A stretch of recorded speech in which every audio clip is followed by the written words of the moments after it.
육공의 항태자에서 하루아침에 죄수 번호가 된 남자. 1990년대 초 한 남자가 대한민국 정치의 정점에 서 있었습니다. 노태우 대통령의 매형이자 최측근, 공천권을 쥐고 흔들며 육공의 황태자라 불렸습니다. 200만 명의 조직을 만들어 노태우를 대통령으로 만든 남자. 하지만 그는 김영삼과의 권력 싸움에서 패배했고 징역 1년 6개월을 선고받아 국회의원직을 상실했습니다. 서울대 법대 수석, 25살에 사법시험 합격, 50 헌법을 기초한 엘리트가 어떻게 감옥에 갔을까요?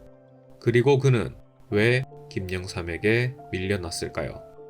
육공의 황태자 박철원입니다.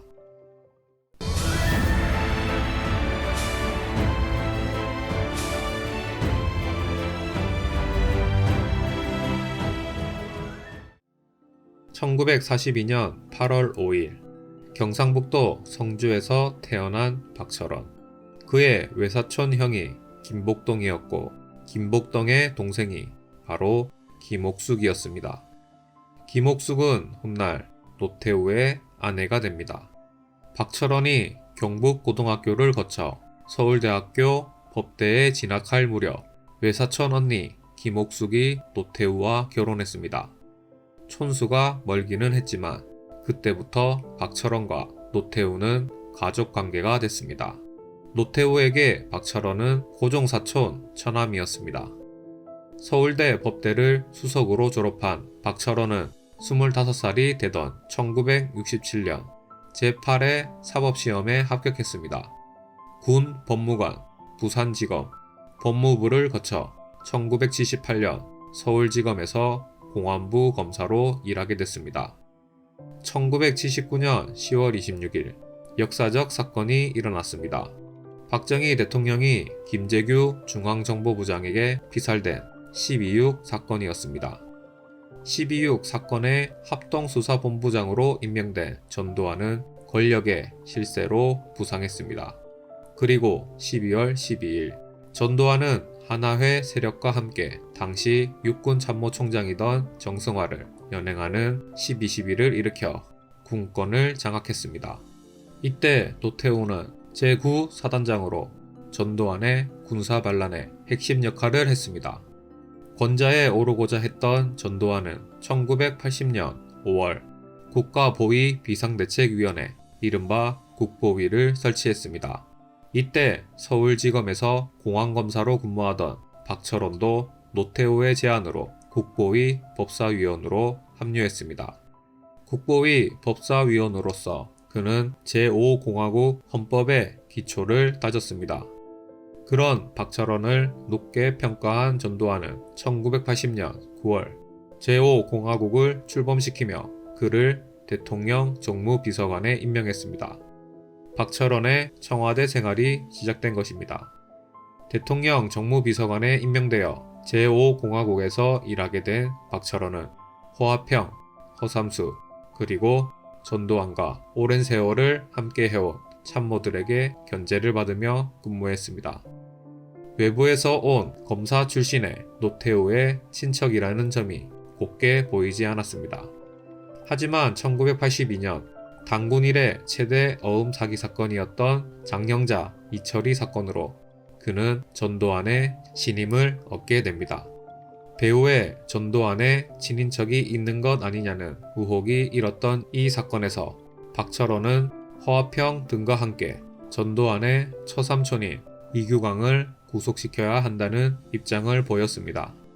전두환은 처음에는 못마땅해 했지만 여러 사람의 의견에 묵은 분노를 느끼며 결국 이규광의 구속을 받아들였습니다. 하지만 이규광이 구속되었음에도 의혹의 불씨는 사라지지 않았습니다. 고민하던 박철원은 어음 사건을 수사했던 검사들이 직접 사건에 대해 답하는 TV 청문회를 기획했습니다. TV 청문회 이후 골치 아팠던 여론이 가라앉자 전두환은 만족했고 박철원에 대한 전두환의 신임은 더욱 두터워졌습니다. 이후 눈밖에 난 허화평과 허삼수는 결국 1982년 12월 청와대에서 나가야 했습니다. 전두환의 신임을 받으며 박철원은 5년간 정무비서관으로 근무했고 1985년에는 장세동이 안기부장으로 임명되자 그는 직제도 없는 안기부장 특별보좌관으로 일하게 됐습니다. 1985년 6월부터 박철원은 남북 비밀회담 수석대표라는 중책을 맡아 북한을 드나들었습니다. 주석궁에서 김일성을 만나 전두환의 친서를 전달하기도 했습니다. 박철원은 청와대에서 근무하는 동안 자신의 매형인 노태우에게 전국 상황에 대한 전반적인 정보를 제공하며 노태우가 전국 파악을 쉽게 할 수 있도록 조력자의 역할을 했습니다. 청와대 내부의 비선 소식통이었던 셈입니다. 제5공화국에도 시간은 흘러 어느덧 정권의 후반기를 맞이했고 전두환은 퇴임 이유를 고려하여 후계자를 결정해야 했습니다. 하지만 1987년 군부 독재 종식을 원하던 국민들은 대통령 직선제를 요구했습니다. 1987년 1월 서울대학생 박종철이 안타깝게도 고문으로 세상을 떠나자 분노한 국민들은 거리로 나와 전두환 퇴진과 대통령 직선제를 외쳤습니다. 전두환은 시국 혼란을 이유로 개헌 논의를 금지하고 대통령 간선제인 현행 헌법을 유지한다는 4.13 호헌 조치를 발표했습니다. 하지만 4.13 호헌 조치는 오히려 국민들의 분노를 불러일으켰고 민주화를 요구하는 6월 항쟁의 도화선이 됐습니다. 결국 전두환의 후계자로 지명된 노태우는 국민들의 반발에 못 이겨 대통령 직선제를 받아들였습니다. 이때 박철원은 대통령 직선제 등을 요구하는 국민들의 요구사항을 담아 노태우의 6.29 특별선언문을 대부분 작성했습니다. 6.29 선언 발표 이후 노태우는 본격적인 대선 행보를 시작했고 박철원은 노태우를 권좌에 오르게 하기 위해 노태우 후보를 당선시켜 월계관을 씌우자는 취지로 월계수회를 조직했습니다. 대선 전국에서 월계수회는 전국에 200여 개나 되는 거점을 만들며 세력을 넓혀갔습니다. 대선이 가까워지자 박철원은 노태우 스쿨을 만들어 월계수회 회원들을 대상으로 1박 2일 동안 왜 대통령을 노태우가 해야 하는지 교육을 시키기도 했습니다. 교육을 받은 사람들에게는 기념 메달 등을 주며 월계수회 일원으로서 사명감을 갖도록 했고 12월 대선이 가까워졌을 때에는 그 범위가 넓어져 회원수가 200만 명에 달하기도 했습니다. 결국 보통 사람 노태우는 1987년 대선에서 6.29 선언, 야권의 단일화 실패 등의 이유로 36.6%를 득표하며 대통령에 당선됐습니다. 이듬해 노태우 정권이 출범하자 박철원은 정책 담당 보좌관으로 임명되어 50 단절과 노태우의 북방 외교를 뒷받침했습니다. 같은 해 4월 제13대 총선에서는 민정당의 전국구 의원으로 국회에 입성하기도 했습니다. 이후에도 박철원은 노태우 정권에서 승승장구했습니다. 1989년 정무 1장관에 임명됐고 1990년에 있던 3당 합당에서는 합당을 위한 정치 협상에서 노태우의 대리인으로 핵심적 역할을 했습니다.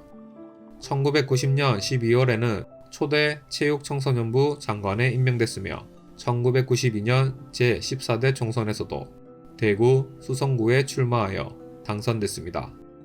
박철원은 그렇게 육공의 황태자 또는 소통령으로 불리며 쉴 틈 없이 잘 나가는 인물이었고 노태우 정권에서 후계자로도 거론됐던 인물이었습니다. 당시 박철원은 민정당의 공천권을 쥐고 있었습니다. 노태우 대통령조차 인사 문제에서 박철원의 의견을 들을 정도였습니다. 1988년 7.7 선언도 박철원이 주도한 것으로 알려졌습니다. 하지만 박철원은 정치적으로 큰 시련을 겪게 됩니다. 바로 3당 합당 무렵부터 시작된 김영삼과의 대립이었습니다.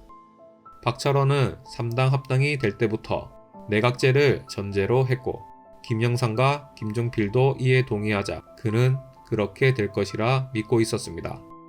하지만 김영삼은 호락호락한 인물이 아니었습니다. 3당 합당 이후 김영삼은 박철원을 따로 불러 내각제 서명을 했으나 지금은 시기가 적절하지 않으니 다음에 하자는 식으로 그를 설득했습니다. 이런 식의 입장 변화가 계속되자 박철원은 결국 언론에 합의된 문서를 공개했습니다. 이에 김영삼은 자신을 음해하기 위한 문서를 교묘하게 유출시킨 것이고 국민이 원하지 않는 내각제는 중단되어야 한다며 저항했습니다. 또한 이런 식의 더러운 정치 공작을 한다면 탈당해 김대중과 함께 한다는 의지를 비쳤습니다. 어렵게 이뤄낸 3당 합당이 무산되려 하자 노태우는 결국 김영삼의 손을 들어줬습니다. 민주자유당의 제14대 대통령 후보로 김영삼이 결정되자 박철원은 통일국민당으로 이적해 정주영의 선거운동을 지원했습니다. 김영삼 정권이 출범하자 박철원은 드라마 모래시계의 배경이 된 슬롯머신 사건에서 5억 원을 받은 혐의로 징역 1년 6개월을 선고받았고 국회의원직을 상실했습니다. 그를 구속 기소한 사람은 검사 시절의 홍준표였습니다. 1994년 재보궐선거에서 수감생활로 인해 자신이 출마할 수 없게 되자 부인이었던 현경자가 자신의 지역구에 대신 출마해 당선됐습니다. 약 500일간의 수감 생활을 마친 박철원은 1995년 김종필이 자유민주연합을 창당하자 합류하며 정계에 복귀했고 1996년 제15대 총선에서 자민련의 후보로 다시 대구 수성구에 출마하여 당선됐습니다. 김영삼 정권 말기 김대중과 김종필의 DJP 연합이 이뤄질 때에도 박철원은 정권 교체를 위해서는 두 사람이 힘을 모아야 한다며 DJP 연합의 뜻을 함께했습니다. 1997년 제15대 대선에서 그는 DJP 연합에 따라 김대중을 지원했고 약세 지역인 대구, 경북을 중심으로 김대중 지지율 올리기에 힘썼습니다. 이회창과의 경쟁 끝에 김대중이 대통령에 당선됐습니다. 하지만 2000년 제16대 총선에서 박철원은 자유민주연합 후보로 같은 선거구에 출마했으나 낙선하고 말았습니다. 그 뒤로는 정계를 은퇴한 뒤 시인으로 활동하며 살아오고 있습니다. 정계 은퇴 이후 박철원은 어느 언론과의 인터뷰에서 권력에 대해 이렇게 말했습니다.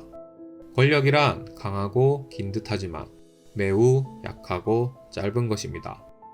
2021년 노태우가 사망했을 때 박철원은 장례위원으로 참석했습니다.